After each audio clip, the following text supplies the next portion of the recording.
नमस्कार दोस्तों, यह प्राचीन बिहार के इतिहास का वीडियो नंबर सेकेंड है।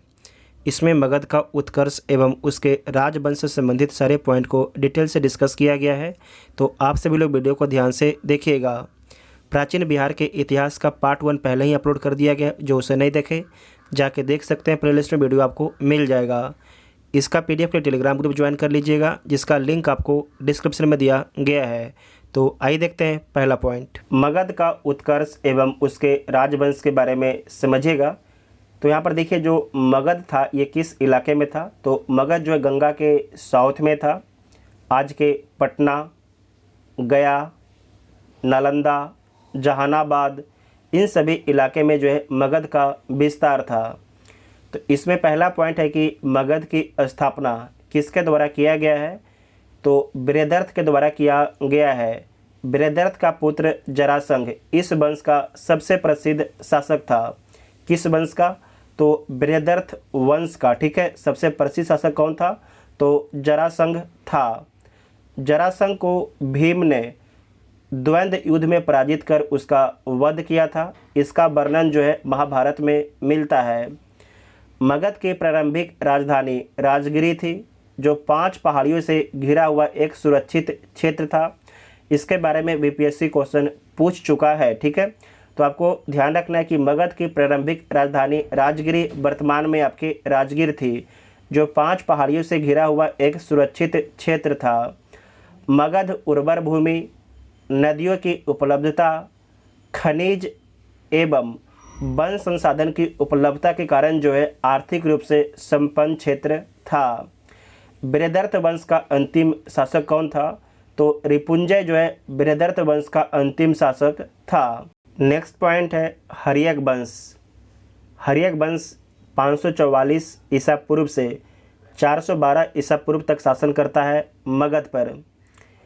हर्यक वंश का संस्थापक बिंबिसार है। 544 ईसा पूर्व में हर्यक वंश की स्थापना बिंबिसार के द्वारा किया गया था। बिंबिसार को मगध का वास्तविक संस्थापक माना जाता है। तो आपसे प्रश्न पूछा जाएगा कि मगध का वास्तविक संस्थापक किसे माना जाता है। तो बिंबिसार को माना जाता है। बिंबिसार ने विवाह नीति द्वारा साम्राज्य को विस्तार को प्रश्रय दिया और उसकी पहली पत्नी कोसला देवी कौशल की राजकुमारी थी। इस विवाह से उसे दहेज के तौर पर काशी क्षेत्र प्राप्त होता है। बिंबिसार जो है कौशल देवी से विवाह करता है, तो उसे काशी क्षेत्र आपके दहेज के रूप में मिलता है। उसकी दूसरी पत्नी चेलना, जिसे चेलना भी बोला जाता था, चेलना लिच्छवी के राजा चेटक की पुत्री थी। और तीसरा विवाह जो है, ये तीसरी पत्नी क्षेमा थी, जो पंजाब के मद्र की राजकुमारी थी। ठीक है, तो आपको ध्यान रखना है, जो बिंबिसार है ये 3 विवाह करते हैं और तीनों विवाह के माध्यम से अपने साम्राज्य का विस्तार देते हैं। ठीक है, उसके बाद नेक्स्ट पॉइंट है कि बिंबिसार ने अवंती के शासक चंड प्रघोत के साथ मैत्री संबंध बनाया। जो अवंती है वर्तमान में मध्य प्रदेश में स्थित है। तो बिंबिसार ने अवंती के शासक चंड प्रघोत के साथ मैत्रीपूर्ण संबंध बनाया। बिंबिसार ने चंड प्रघोत के उपचार के लिए अपने राजवैद्य जीवक को भी भेजा था। इसके बारे में एग्जाम में प्रश्न पूछा जाता है। बिंबिसार की हत्या 492 ईसा पूर्व में उसके पुत्र अजातशत्रु ने कर दी थी। ठीक है, इस बात को ध्यान रखिएगा। उसके बाद है अजातशत्रु। इसका शासनकाल 492 ईसा पूर्व से 460 ईसा पूर्व तक इसका शासनकाल रहता है। बिंबिसार के बाद हर्यक वंश का शासक बनता है अजातशत्रु, जिसका वास्तविक नाम कुनिक है। तो आपसे पूछा जाता है कि किस शासक का वास्तविक नाम कुनिक है। तो अजातशत्रु का। ठीक है, उसके बाद है कि बिंबिसार एवं कौशल देवी की मृत्यु के बाद कौशल के राजा प्रसेनजीत ने काशी वापस ले लिया, जिसके कारण प्रसेनजीत का संघर्ष अजातशत्रु से हुआ और अंततः अजातशत्रु ने प्रसेनजीत को पराजित कर काशी पर अधिकार कर लिया। ठीक है, इसके बारे में समझ चुके हैं। काशी जो है दहेज के रूप में बिंबिसार को मिला था, लेकिन जब बिंबिसार और जो कौशल देवी थी इनकी मौत हो गया, तो आपके जो काशी इलाका है प्रसेनजीत के द्वारा अपने राज्य में मिला लिया गया, लेकिन बाद में अजातशत्रु युद्ध लड़ता है और जीत के फिर से इसे अपने साम्राज्य में मिला लेता है, मगध साम्राज्य में मिला लेता है। इस बात को ध्यान में रखिएगा। बाद में अजातशत्रु का विवाह जो है प्रसेनजीत की पुत्री बजीरा से हो गई। अजातशत्रु ने बज्जी संघ एवं मल्लों को पराजित किया। वीवीआई पॉइंट है, मार्क कीजिएगा। अजातशत्रु ने जो है बज्जी संघ, ठीक है, बज्जी संघ एवं मल्लों को पराजित किया और इसे अपने साम्राज्य में मिला लिया। अजातशत्रु प्रारंभ में जैन धर्म को मानता था, बाद में उसने बौद्ध धर्म को अपना लिया था। अजातशत्रु ने 483 ईसा पूर्व में राजगृह की सप्तपर्णी गुफा में प्रथम बौद्ध संगति का आयोजन करवाया। वेरी वेरी इंपॉर्टेंट पॉइंट है। तो जो पहला बौद्ध संगति होता है अजातशत्रु के शासनकाल में होता है। कहाँ पर होता है? तो राजगीर के सप्तपर्णी गुफा में होता है। नेक्स्ट पॉइंट है, सिहल अनुश्रुति के अनुसार 460 ईसा पूर्व में उदयन ने अपने पिता अजातशत्रु की हत्या कर दी। जो आपके अजातशत्रु था ये बिंबिसार का हत्या करता है, और जो आपके उदयन है ये आपके अजातशत्रु का हत्या करता है। मतलब कि जो अजातशत्रु है अपने पिता की हत्या करता है और उदयन भी अपने पिता की हत्या करके सत्ता पर काबिज होता है। इस बात को ध्यान में रखिएगा। उदयन या उदयीन ने अपनी राजधानी जो है राजगिरी से पाटलिपुत्र ट्रांसफ़र किया। इस बात को ध्यान रखिएगा। वीवीआई पॉइंट है, इसे मार्क कर लीजिएगा। पूछा जाता है कि राजगीर से अपनी राजधानी जो है पाटलिपुत्र किस शासक के द्वारा ट्रांसफ़र किया गया? तो उदयन के द्वारा किया गया था। और आपको ध्यान रखना है जो पाटलिपुत्र है गंगा, सोन एवं गंडक के संगम पर स्थित है। गंगा, सोन एवं गंडक के संगम तट पर स्थित है। वेरी वेरी इंपॉर्टेंट पॉइंट है, इसे मार्क कीजिएगा। उदयन के 3 पुत्र थे, अनिरुद्ध, मुंडक एवं नागदशक थे। नागदशक इस वंश का अंतिम शासक था। तो आपको याद रखना है कि हर्यक वंश का जो है अंतिम शासक नागदशक ही था। ठीक है। इसके बाद शिशुनाग वंश की स्थापना होती है। शिशुनाग जो है, जो नागदशक है, इसकी हत्या करके शिशुनाग वंश की स्थापना करता है। जो शिशुनाग वंश है इसका शासनकाल 412 ईसा पूर्व से 344 ईसा पूर्व तक इसका शासनकाल रहता है। तो देख लीजिए, शिशुनाग ने हर्यक वंश की जगह शिशुनाग वंश की स्थापना की। तो पूछा जाएगा कि शिशुनाग वंश की स्थापना किसके द्वारा किया गया? तो शिशुनाग के द्वारा किया गया। और आपको याद रखना है कि शिशुनाग ने वैशाली को अपना राजधानी बनाया। वैशाली को अपना राजधानी बनाया। शिशुनाग ने अवंती के राजा अवंतीवर्धन को पराजित कर अवंती को मगध साम्राज्य में मिला लिया। वीवीआई पॉइंट है, मार्क कर लीजिएगा। इसके अतिरिक्त शिशुनाग ने जो है वत्स एवं कौशाम्बी को भी मगध साम्राज्य में मिला लिया था। वत्स एवं कौशाम्बी को जो है मगध साम्राज्य में कौन मिलाया था? तो शिशुनाग ने ही मिलाया था। और साथ ही जो अवंती है उसे भी अपने साम्राज्य में शिशुनाग ने ही मिलाया था। ठीक है। नेक्स्ट पॉइंट है कि 394 ईसा पूर्व में शिशुनाग की मृत्यु के बाद जो है कालाशोग मगध का शासक बनता है। पुराणों में उसे काकवर्ण कहा गया है। पुराणों में जो है काकवर्ण कहा गया है। कालाशोग के समय मगध की राजधानी पाटलिपुत्र हो गई। इस बात को ध्यान रखिएगा, आपको यहाँ पर हम समझाते हैं। ठीक है। सबसे पहले राजगिरी राजधानी थी। ठीक है। उसके बाद पटना बनता है, जिसे आज पाटलिपुत्र बोला जाता है। आज पटना बोला जाता है, पहले इसे पाटलिपुत्र बोला जाता था। इसके बाद फिर से राजधानी वैशाली बनती है। ठीक है। उसके बाद वापस से राजधानी आपके पटना पाटलिपुत्र बनती है। इस बात को ध्यान में रखिएगा। यहाँ पर देखिए, जो आपके हर्यक वंश है, हर्यक वंश के संस्थापक कौन थे? बिंबिसार। तो उस समय राजधानी आपके राजगिरी थी। उसके बाद जो उदयन है ये पाटलिपुत्र राजधानी ट्रांसफ़र करता है, उदयन। उसके बाद शिशुनाग जो है राजधानी को पाटलिपुत्र से वैशाली ट्रांसफ़र करता है। जब कालाशोक आता है तो कालाशोक जो है वैशाली से राजधानी को वापस फिर से पटना ट्रांसफ़र करता है। इस बात को ध्यान में रखिएगा, पाटलिपुत्र ट्रांसफ़र करता है। कालाशोक जो है 383 ईसा पूर्व में वैशाली में द्वितीय बौद्ध संगति का आयोजन कराया। पहला बौद्ध संगति किसके शासनकाल में हुआ था? तो अजातशत्रु के शासनकाल में हुआ था, आपको याद है। और जो दूसरा आपके कालाशोक के शासनकाल में होता है 383 ईसा पूर्व में, और वैशाली में होता है, ध्यान रखिएगा वैशाली में होता है, जबकि पहला राजगृह में होता है। इस बात को नोट कर लीजिएगा। उसके बाद नेक्स्ट पॉइंट है कि कालाशोक की मृत्यु के बाद उसके 10 पुत्रों ने शासन चलाया। शिशुनाग वंश का अंतिम शासक कौन है? तो नंदीवर्धन है। वीवीआई पॉइंट है, मार्क कर लीजिएगा।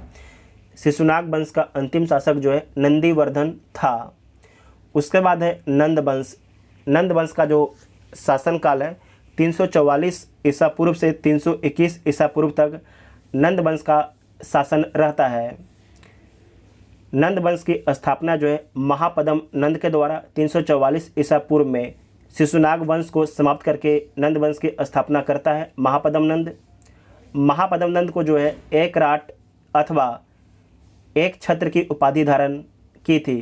तो आपसे पूछा जाता है कि एक राट या एक छत्र की उपाधि किसके द्वारा धारण किया गया था? तो महापद्म नंद के द्वारा धारण किया गया था। पाली ग्रंथों में महापद्म नंद को जो है उग्रसेन कहा गया है। वीवीआई पॉइंट है, मार्क कर लीजिएगा। पाली ग्रंथों में महापद्म नंद को जो है उग्रसेन कहा गया है।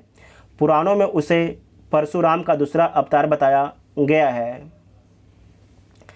नेक्स्ट पॉइंट है कि महापद्म नंद ने पांचाल, इक्ष्वाकु, काशी, अस्मक, कलिंग, मैथिली, इस यहाँ लिखा जो मैथिली क्षेत्र है ना, जो उसी की बात कर रहा है, मैथिल आदि राज्य को पराजित कर मगध साम्राज्य का विस्तार किया।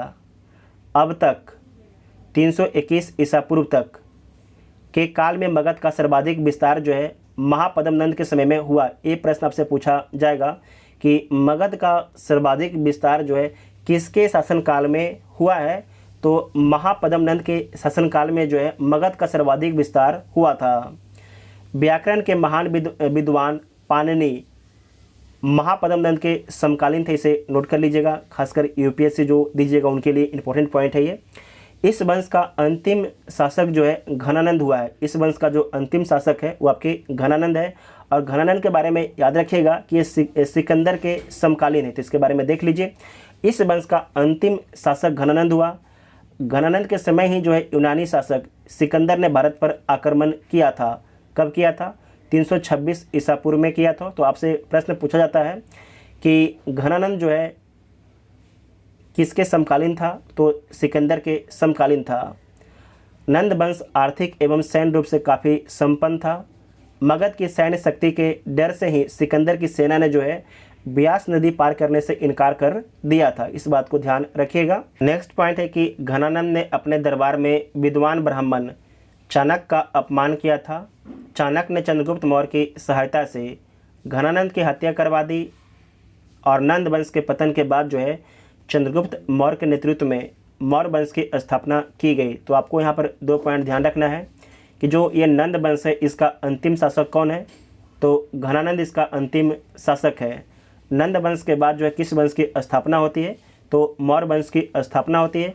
और नंद वंश को समाप्त कौन करता है? तो चंद्रगुप्त मौर्य समाप्त करता है चाणक्य की सहायता से।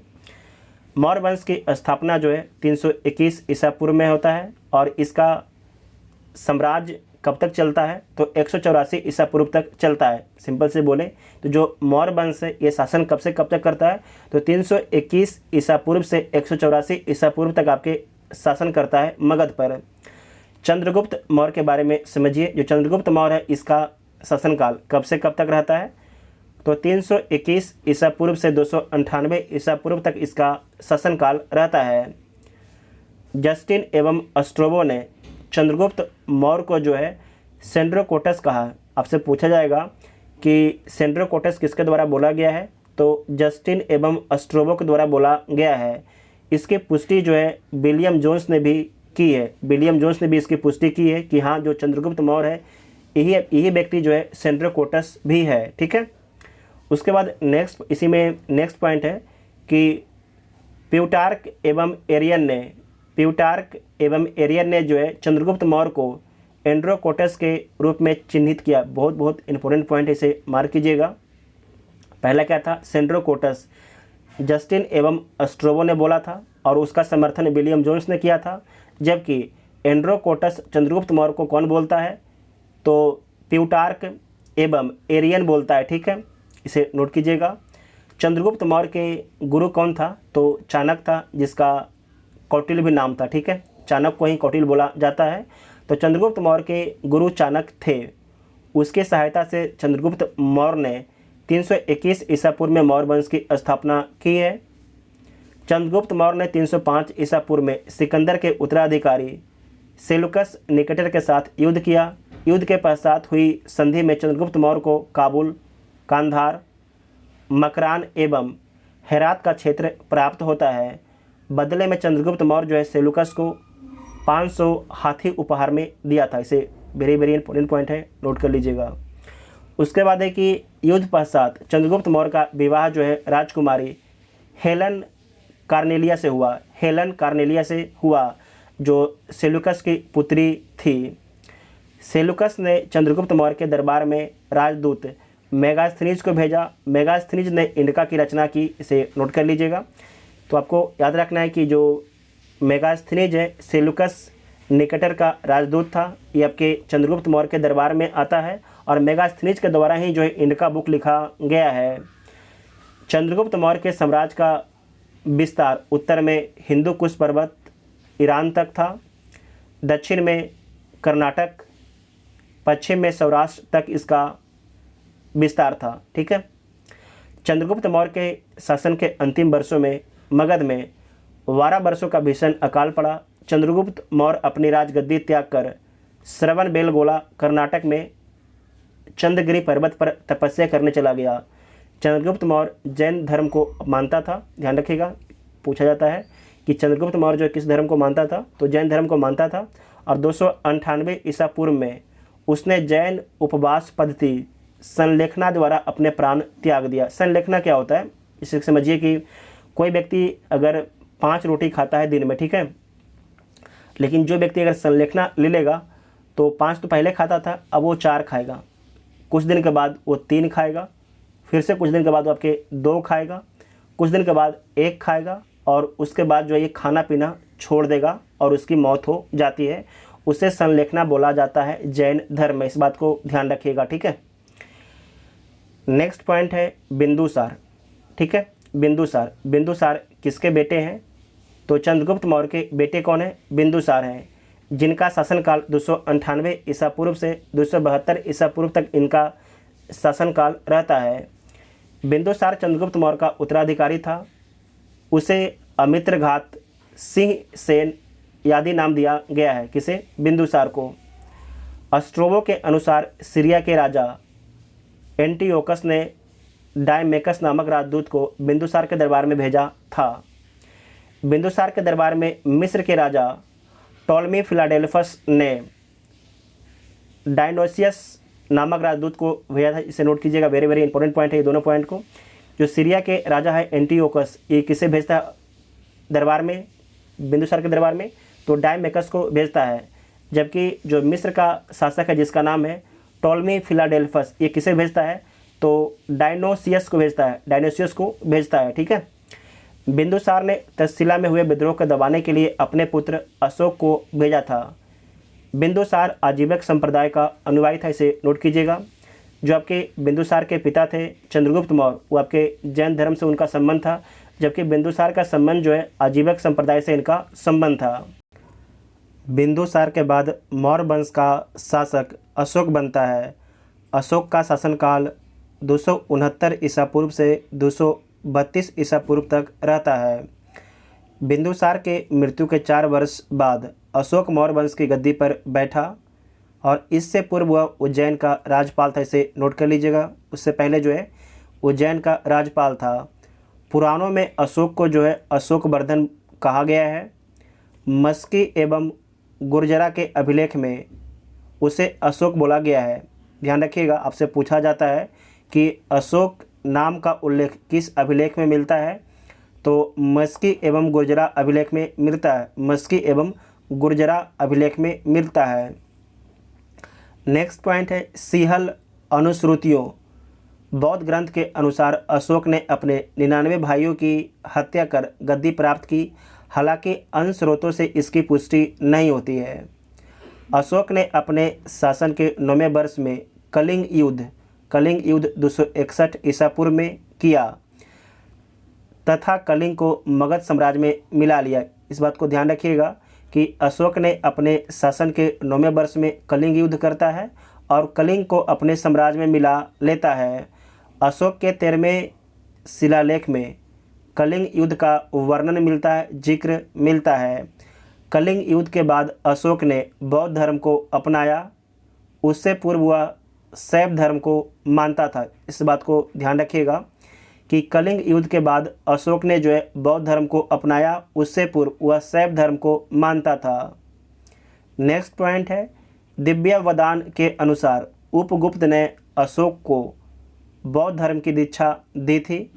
अशोक के शासनकाल के महत्वपूर्ण कुछ वर्ष के बारे में देख लीजिए। इसमें पहला है 9वें वर्ष अशोक जो है कलिंग युद्ध करता है। 10वें वर्ष अपने शासन के बोध गया की यात्रा करता है। बोध गया वर्तमान में गया डिस्ट्रिक्ट में स्थित है। 12वें वर्ष निगाली सागर की यात्रा करता है, जो नेपाल में वर्तमान में स्थित है। 13वें वर्ष में धम्म का शिलालेखों में अंकन करता है। 13वें वर्ष 14वें वर्ष धम्म महामात्रों की नियुक्ति करता है और 20वें वर्ष लुम्बिनी की यात्रा करता है, जहाँ पर बुद्ध का जन्म हुआ था। वर्तमान में लुम्बिनी नेपाल में स्थित है।